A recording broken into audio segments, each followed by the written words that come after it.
என்ன நடந்துச்சு எனக்கு சென்னையில்? போலீஸ் ஸ்டேஷன் போயிட்டு கிளச் கேபிள் அருந்து இடையில ஒருத்தவர் கீழே விழுந்து ஆக்சிடென்ட் ஆகி முட்டுக்காட்டில் கேரளாவா? இது கேரளா இல்லை, ரெண்டு கிழிஞ்சிடுச்சு. நான் போல, கால்லாம் வலிக்குது. இப்போதைக்கு கொஞ்ச நேரம் நான் உட்காந்துட்டு தான் அடுத்தது தான் போறேன். இவ்வளோ நடந்துருச்சு. இதுக்கு மேல என்னடா நடக்க போகுது? நாள் அழகுராஜா எந்த ரொம்ப குஷியோ கிளச்சு தானே இருந்துச்சு. ஓடிட்டு போவா என்ன சொல்.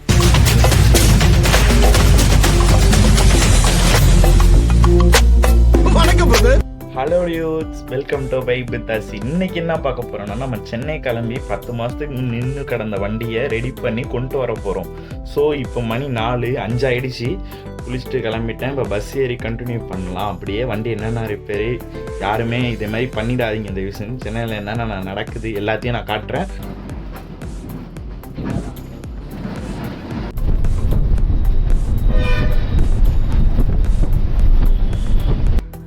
6:57, 7 மணி ஆகும் போதே. இது 7:15 எடுப்பாங்க, யாருமே இல்லை. ஈஸியாக பார்த்தீங்கன்னா சிதம்பரத்தில் வந்து நம்ம பஸ் ஏறி கிளம்ப போகிறோம். ஓப்பன் ஆயிடுச்சுன்னா இதுதான் பிரச்சனை. இது போக நமக்கு இன்னைக்கு. அதோட அடுத்தது சென்னை தான். ஸோ ரொம்ப இம்பார்ட்டண்டான விஷயம் இன்னைக்கு நம்ம பார்க்க போகிறோம். என்ன நடந்துச்சு எனக்கு சென்னையில்? போலீஸ் ஸ்டேஷன் போயிட்டு கிளச் கேபிள் அருந்து இடையில ஒருத்தவர் கீழே விழுந்து ஆக்சிடென்ட் ஆகி வேற என்ன நடக்கணும் வரப்போ இங்கேருந்து இங்கே வரத்துக்குள்ள இவ்வளோ ப்ராப்ளம். ப்ளஸ் ரொம்ப அப்படியே மைண்டு அப்படியே சுற்றிடுச்சு. 10 மாதம் கடந்த வண்டியை போய் பார்த்தா அப்படியே மோசமாக கிடக்கு. பார்த்தீங்கன்னாலே தெரியும். பாருங்க,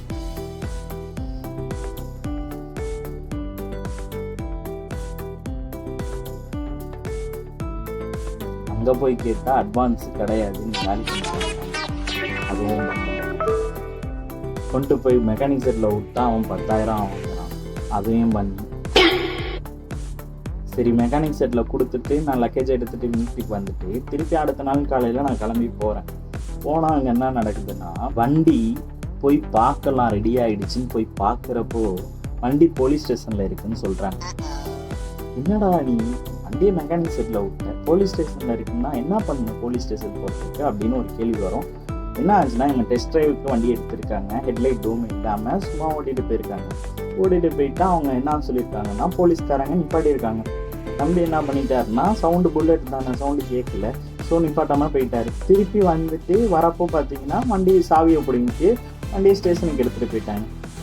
ஸ்டேஷனுக்கு எடுத்துகிட்டு போயிட்டு அது மாதிரி சொல்கிறாங்க, இந்த மாதிரி சைலன்சர் போட்டிருக்காங்க. ஸோ அதெல்லாம் கழட்டி மாற்றியாச்சு. இப்போது சைலன்சர் போட்டிருந்தாங்க. எல்லா டாக்குமெண்ட் நான் போயிட்டு போலீஸ் ஸ்டேஷனில் அவங்க என்னை கூட்டிகிட்டு வர சொன்னாங்க. வண்டி ஓனர் யாருன்ட்டு கூட்டிகிட்டு போனதுக்கப்புறம் அங்கே வந்து என்ன சொன்னாங்கன்னா, வண்டி ஓனர் நீங்கள்லாம் எல்லா டாக்குமெண்ட்ஸும் சப்மிட் பண்ணிட்டேன், என்ன பண்ணாங்கன்னு மெக்கானிக்கிட்ட கேட்டாங்க. மெக்கானிக் என்னன்னு சொன்னாங்களா அவங்கக்கிட்ட அப்படின்னு கேட்டாங்க. அதை கூப்பிட்டு நிற்கல, அந்த மாதிரி பிரச்சனையாகிடுச்சு, அதனால தான் அவங்கள வண்டி எடுத்துகிட்டு வந்தோம் அப்படின்னு சொன்னாங்க. சரி பேசி லெட்டர் எழுதி கொடுத்து அது இதுன்னு ஃபார்மாலிட்டிஸ்லாம் முடிச்சுட்டு நம்ம வண்டியை எடுத்தாச்சு. எடுத்துகிட்டு மெக்கானிக் செட்டில் வந்து எல்லாத்தையும் கொஞ்சம் ரெடி பண்ணுறதுலாம் ரெடி பண்ணி அவங்களுக்கு பே பண்ணி வண்டியை பெட்ரோல் வந்து 800க்கு நம்ம போட்டு எடுத்துகிட்டு வந்தாச்சு. வண்டியை எடுத்து இப்போது 800 பெட்ரோல் போட்டோம். பெட்ரோல் போட்டு நம்ம பாண்டிச்சேரி போய் ஃபுல் பண்ணிக்கலாம். அதெல்லாம் சும்மா ஒரு சர்வீஸ் மெம்பர்கிட்ட கொடுத்ததுக்கு இவ்வளோ ப்ராப்ளமாக ஆகுது எனக்கு. இப்போ வந்து சைதாப்பேட்டில் இருக்கோம். இங்கேருந்து நான் கிளம்பிட்டு கொஞ்சம் தூரம் போயிட்டு நான் சொல்கிறேன். இப்போ நம்ம திருவான்மியூர் ரோட்டில் இருக்கோம். நம்ம 400 கிலோமீட்டர் போயிட்டு நான் சொல்கிறேன், ஓகேங்களா? இப்போ நான் பெட்ரோலாம் போட்டேன், எல்லாம் முடிஞ்சு ஈஸியாக நான் போயிட்டு ஃப்ரீ பிரேக் எடுக்கிறப்ப நான் பார்க்குறேன். முட்டுக்காட்டில் கேரளாவா? இது கேரளா இல்லை, இது என்னது? முட்டுக்காடு தான். இது என்னது? கேரளா பழமா? பழம் இல்லை, இது கொல்லிமலை, தமிழ் நாமக்கல்லேருந்து வருதா? இது டேஸ்ட் நல்லா இருக்குமா? நல்லா இருக்குமா? பார்த்தீங்கன்னா நம்ம வாங்கியிருக்கோம் வீட்டுக்கு. இது எப்படி இருக்குன்னு டேஸ்ட் பண்ணிட்டு நான் சொல்கிறேன். இங்கே இருக்குது இண்டிகேட்ரு எதுவுமே எரியல. மெக்கானிக் கால் பண்ணிட்டு பேசிட்டு வரேன். வண்டி வர ஸ்பீடில் அதட்டில் வந்துருச்சு. அதை சொல்லி விட்டா கரெக்டாக வந்துருச்சு.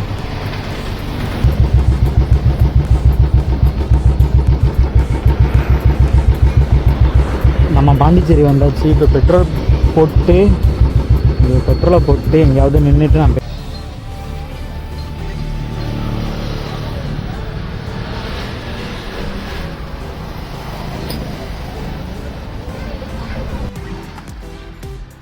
இங்கேருந்து ஜூஸ் குடிச்சாச்சு. இப்போ கிளம்ப வேண்டியதான்.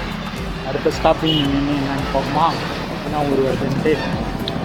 அடுத்தது என்னாச்சு, நான் பாட்டுக்கு முத்துக்காட்லேருந்து ஈசிஆரில் வந்துக்கிட்டு பாண்டிச்சேரி வந்து 1000க்கு போட்டால் மொத்தம் 1800க்கு பெட்ரோல் போட்டாச்சு. பாண்டிச்சேரி வந்துட்டு பெட்ரோலை போட்டுட்டு ஒரு மாசா ஒன்று குடித்தேன், டயர்டாக இருந்துச்சு. சரி, அடுத்து கடலூர் தாண்டுறப்போ ரோடு மாறி மாறி போகும்ல. ஸோ அங்கே ஒருத்தர் என்ன ஆகுச்சுன்னா, ரோடு இங்கேருந்து பில் மாறுறப்போ ஃபுல்லாக டேக் டைவர்ஷன்னு போட்டிருக்கோம்ல.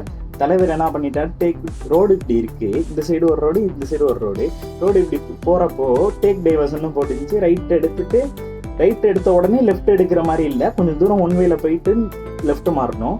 அது ஒன்வேல போயிட்டு லெஃப்ட் மாறுறப்போ ஃபுல் ரோடு மாறிட்டா, பாதி ரோடு இங்கே இருக்கா, இது வரது இந்த சைடு வர்றது பார்த்தீங்கன்னா நம்ம இப்படி போகிறது, அதில் பாதி தான் இருந்துச்சு.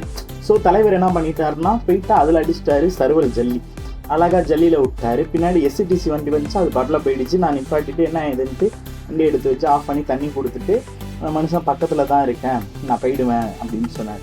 ஸோ பார்த்து அவர் கொண்டு போய் பத்திரமா வண்டியை ஏற்றி விட்டாச்சு. அவர் லைட்டு அந்த சைடு இல்லை, இந்த ரோடு மாறுறப்போ கார்னரில் லைட்ஸ்லாம் இருக்கும்ல, இப்போ தான் ரோடு இன் ப்ராசஸில் இருக்குது. ஸோ அதனால் அவர் விழுந்துட்டார். அடுத்தது என்ன ஆச்சுன்னா, நான் பாட்டில் போயிட்டுருக்கேன் கடலூரில், கிளச்சி கேபிள் அறுந்து போச்சு. மணி பார்த்தீங்கன்னா அன்டைம். என்ன பண்ணுறது, அங்கே ஒரு டீ கடைக்காரன்னா ரொம்ப நல்லவர், தங்கமானவர். வண்டி எடுத்துக்கிட்டு போய் மெக்கானிக் செட்லாம் யார் இருக்கா தெரிஞ்ச கடைக்கு கால் பண்ணுறது. அவங்க வந்து திருவிழா ஏதோ ஒரு கோயிலில் திருவிழா அவங்களுக்கு. ஸோ ரொம்ப ஃபெஸ்டிவல் டைம், யாருமே இல்லை, கடை மூடி வச்சு. கடைக்காரங்க திறந்துருந்தாலும் ஸ்பேர் பார்ட்ஸ் இல்லை, மெக்கானிக்கு இல்லை. நீங்கள் பக்கத்தில் போய் லாட்ஜில் நீங்கள் ரூம் எடுத்தீங்க, ஓடி கடலூர் சம்திங், அங்கே தான் மெக்கானிக் செட்டில் போயிட்டு மெக்கானிக் செட்டில் நீங்கள் ரூம் எடுத்துங்க அப்படின்னு சொன்னாங்க. சரி, ரூம் ஸ்டே பண்ணிவிட்டு காலைல நம்ம மாற்றிட்டு கிளம்பிடலாம், அதான் பிளான். நான் தள்ளிக்கிட்டு லெஃப்ட்டில் போகிறப்போ ஒரு ஆட்டோ டிரைவர் இருந்தார். ரயில்வே ஸ்டேஷன் கார்னரில் ஒரு ஆட்டோ டிரைவர் இருந்தார். அந்த டிரைவர் என்ன சொன்னார்னா, என்னப்பாச்சு வச்சு தானே இருந்துக்கிச்சு, ஓட்டிட்டு போவா, என்ன அது ஓட்டலாம், கொஞ்சம் தூரமாக இருந்தால் போகலாம், நம்ம வரது இன்னும் 100 கிலோமீட்டர்ஸ் மோருக்கு வரணும். ஸோ நம்ம எப்படி வர முடியும், இல்லைண்ணா தூரமாக நான் போகணும், என்ன பண்ணுறது அப்படின்னு கேட்டதுக்கு அவங்க என்ன சொல்லிட்டாங்கன்னா, ஒன்றும் இல்லை போ அப்படிங்கிற யாராவது, இல்லை நான் போகிறது கஷ்டம், நான் இங்கே ஸ்டே பண்ணிப்பா, இல்லை உங்களுக்கு தெரிஞ்ச மெக்கானிக் யாராவது இருந்தால் நீங்கள் கால் பண்ணுறீங்களா அப்படின்னு கேட்டதுக்கப்புறம் அவர் ஒரு கால் அடித்தார். செல்லுன்னு அடிச்ச தூரம் மெக்கானிக் இருக்கார், பார்த்துட்டு தான் இருக்கேன், திருவிழாமா. ஸோ அங்கே மெக்கானிக் வந்து சாமி சுற்றிட்டு வந்துட்டு தான் அவருக்கு வேலையா, அதுக்கப்புறம் சாமி எடுத்துகிட்டு போகிறது, அது வரையும் தூங்க மாட்டாராம். ஸோ அதனால என்ன பண்ணிட்டாருன்னா, அவர் வந்துட்டார், கிளம்பி இங்கே வந்துட்டு கிளச் கேபிள் தானே என்கிட்ட இருக்கும், நான் போய் பார்க்குறேன் வீட்டில். அவர் வீட்டில் இருக்குது ஒன்று ஒருத்தவங்க ஸ்பேர் வாங்க சொன்னப்போ வாங்கி போட்டு எல்லாத்தையும் பண்ணியிருக்காரு மெக்கானிக்கு. பட் அவர் வந்து என்ன சொன்னாரா, எனக்கு பண்ண வேணாம், நீங்கள் இதை மட்டும் பண்ணி கொடுங்கன்னு சொன்னதோட ஒரு கேபிள் பெண்டிங் ஆகிடுச்சு. அந்த லக்கு தான் நமக்கு. அங்கேருந்து நம்ம அதை எடுத்துக்கிட்டு அவங்க போய் வந்து பார்த்துட்டு இதான்ட்டு ஸ்பேனரே எல்லாரும் ஸ்பேர்ஸும் 4 கிலோமீட்டர் இங்கேருந்து அங்கே போய் அவர் எடுத்துக்கிட்டு திருப்பி இங்கே வந்து நம்மளுக்கு மாற்றி கொடுத்தாங்க. மாற்றி கொடுத்துதுரா அப்பாடி அப்படின்னு இருந்துச்சு. இப்போ பார்த்தீங்கன்னா கிளச்சி கேபிள் நம்மளுக்கு அறந்துருச்சுல, மணி 11. அண்ணன் தான் உதவி பண்ணார் இந்த டைம்லேயே. அண்ணன் தான், ரொம்ப தேங்க்ஸ்ண்ணா. யாராவது சிதம்பரத்தில் இவங்க கான்டாக்ட் நம்பர் நான் கொடுக்குறேன், யாராவது சிதம்பரத்தில் என்ன மெக்கானிக் வேலைனாலும் எந்த டைமாக இருந்தாலும் அண்ணா இறங்கி பண்ணுவாங்க. முடிஞ்செல்லாம் அவனுக்கு சப்போர்ட் பண்ணி கடலூர் அதை மாற்றிக்கிறேன். ஓகேண்ணா, தேங்க்ஸ். எடுத்தாம்பார் ஓட்டம். திருப்பி அங்கேருந்து வந்து பார்த்தா சிதம்பரம் ஈஸியாக என்னமோ போட்டிருக்காங்க ரோடு. ரொம்ப எப்படின்னா ஒரே மாதிரி இருக்குப்பா, சரியான ரோடு. வந்ததுலேயே அந்த ரோடு சூப்பர் ரோடு, செமையாக இருந்துச்சு. வேற லெவலில் வெயிட் பண்ணலாம். ஒரு 2 பேர் 3 பேர் இருந்தால் தனியாக போகிறனால அப்படியே தூக்கம் வர மாதிரி இருந்துச்சு. நானும் டயர்டு, 2 நாள் தூங்கலை தெரியுமா. ஸோ அந்த டயர்டில் அப்படியே பிளாட்ஃபார்ம்லேயே நான் உட்காந்துட்டேன். அந்த கிளிப் பாருங்க. வெண்டு கிழிஞ்சிடுச்சு, நான் போல, கால்லாம் வலிக்குது. இப்போதைக்கு கொஞ்ச நேரம் நான் உட்காந்துட்டு தான் அடுத்தது தான் போகிறேன். செம்ம பையனாக இருக்குல்ல ஃபுல்லாக. அந்த கிளச்சி கேபிள் மாத்துறப்போ அங்கேயே இருந்தேன், நின்றுக்கிட்டே இருந்தேன்னா அவ்வளோ நேரம். செம்ம பையனாக இருக்கு.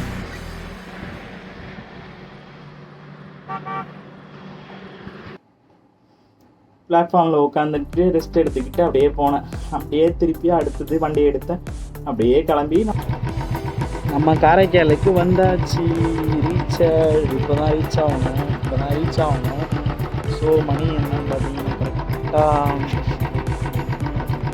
கரெக்டாக 2 மணிக்கு ரீச் ஆகிருக்கோம். அவசியம் அழகாக போய் வீட்டில் போயிட்டு தூங்கிட வேண்டியதான். 2 நாள் தூக்கம் இருக்குது, தூங்கிட்டு கண்டினியூ. எப்படியோ இப்படியோ நம்ம வந்தாச்சு. இவ்வளோ தடைகளையும் தாண்டி நம்ம வந்திருக்கோம். எப்படி இருக்கு பார்த்தீங்களா? அந்த பைனாப்பிள் வாங்கினோம் பார்த்தீங்களா, செம்ம டேஸ்ட்டாக இருந்துச்சு, அப்படியே ஜூஸியாக இருந்துச்சு. ஆனால் சின்ன பழம் தான். 100, 80, 50 வச்சுருந்தான் 3 வகையாக. அது வந்து 100ல் வந்து பேசி 3த்தையும் வாங்கினேன். 3 இது 200 என்னமோ வாங்கினேன் சம்திங். அது நல்லா இருந்துச்சு, சூப்பர் டேஸ்ட்டாக இருந்துச்சு. அந்த டிரைவர் அண்ணன் வந்து கொடுத்தாங்க தெரியுமா, மாற்றினாங்க தெரியுமா, அந்த ஆட்டோ டிரைவர் அண்ணனுக்கும் அந்த மெக்கானிக் அண்ணனுக்கும் கொடுத்துட்டேன். ஸோ பேலன்ஸ் ஒன்று இருந்துச்சு, அதை வச்சு சாப்பிட்டேன். சூப்பராக இருந்துச்சு, சரியான டேஸ்ட்டு. யாராவது போனீங்கன்னா அங்கே வாங்க மறக்காமல், நல்லா இருந்துச்சு. நீங்கள் ரேட் அதிகமாக தான் சொல்கிறேன், நீங்கள் கம்மி பண்ணி வாங்கினீங்கன்னா உங்களுக்கு கொடுப்பாங்க. இவ்வளோ நடந்துருச்சு, இதுக்கு மேலே என்னடா நடக்க போகுது அப்படிங்கிறீங்களா? இனிமேல் நெக்ஸ்ட் வீடியோவில் என்ன நடக்குதுன்னு பார்ப்போம். உங்களுக்கு என்ன மாதிரி வீடியோ வேணும்னு எனக்கு கமெண்ட் செக்ஷனில் கமெண்ட் பண்ணுங்கள். நம்ம ஆலின் நாள் அழகுராஜா எந்த டாபிக் வேணாலும் போடுவோம். எப்படி ஆலின் நாள் அழகுராஜா எந்த டாபிக் வேணாலும் போடுவோம். ஸோ அதனால நீங்கள் என்ன வீடியோ வேணுமோ கேளுங்க, கமெண்ட் செக்ஷனில் கமெண்ட் பண்ணுங்கள். உங்களுக்கு ஏதாவது நம்ம ட்ரிப்பு போகலான்னா கூட சொல்லுங்கள், ஐ எம் ரெடி. எங்கன்னு சொல்லுங்கள், எப்போன்னு சொல்லுங்கள், நம்ம கிளம்பி போயிட்டே இருப்போம். நெக்ஸ்ட் வீடியோ உங்களுக்கு என்ன வேணும்னு சொல்லுங்கள், அந்த இடத்துக்கு நம்ம போயிட்டு எக்ஸ்பீரியன்ஸ் எப்படி இருக்குன்னு பார்ப்போம். முடிஞ்ச அளவு எல்லாருமே சப்போர்ட் பண்ணுங்கள். அந்த சேனல் பிடிச்சிருந்தா மறக்காமல் லைக் பண்ணுங்கள். பாய் டியூட்ஸ்.